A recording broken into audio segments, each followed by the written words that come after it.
નમસ્કાર મિત્રો, હું માલિક આનંદ. આજના મારા મિની વ્લોગમાં તમારું હાર્દિક હાર્દિક હાર્દિક સ્વાગત છે.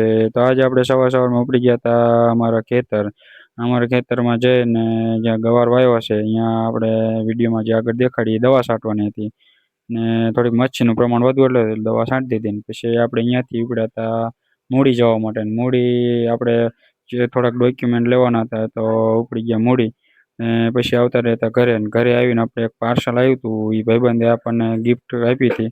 એ પાર્સલ આવ્યું તો આપણે પાર્સલ ઉપડી ગયા. જે ગિફ્ટમાં હતા માયક બોલવાના અને એ આપણે વિજયભાઈ આડગડાની દુકાને જ બેઠા બેઠા ઓપનિંગ કરી નાખ્યું હતું ને એમાં નીકળ્યા હતા બે માયક અને એક પિન ને એક ચાર્જિંગનું દોરડું કંઈક 3-4 વસ્તુ નીકળી હતી. પછી અહીંયાથી આપણે ઉપડ્યા હતા અમારા ગામના એગ્રે એટલે કે અહીંયા જઈને આપણે લેવાના હતા એરંડાના બીજ ને એ એરંડાના બીજ લઈને પછી આપણે ઉપડી ગયા અમારા ગામ પાદર જે વાડી આવેલી અહીંયા ને અહીંયા ગયા હતા એ મગફળીમાં પાણી ચાલુ હતું એટલે પછી આપણે ઉપડ્યા હતા મગફળીમાં પાણી વાળવા માટે ને એમાં સલ્ફર પાવાનું ચાલુ હતું. જે કંઈક આવું સલ્ફર એમ પાયું છે. તો મળીએ નવા અને નેક્સ્ટ વ્લોગમાં.